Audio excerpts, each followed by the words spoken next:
बिस्मिल्लाहिर्रहमानिर्रहीम। ये चना की गाजर है और इसका मैं आज नए स्टाइल से जूस बनाने लगी हूँ, तो मेरे साथ रहिएगा। काट के साफ करके धो के रखी है। बिस्मिल्लाहिर्रहमानिर्रहीम। मिक्सी जार में हम ये गाजर डालेंगे।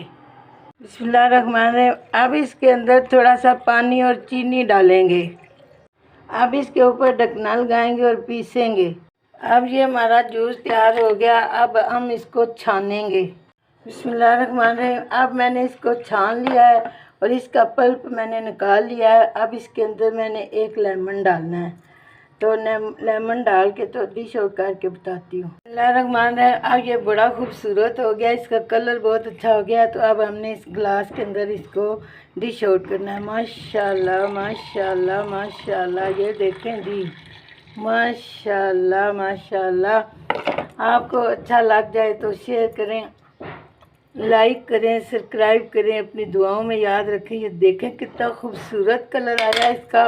ये इसका अपना असली रंग है, मैंने इसमें कोई कलर फूड नहीं डाला।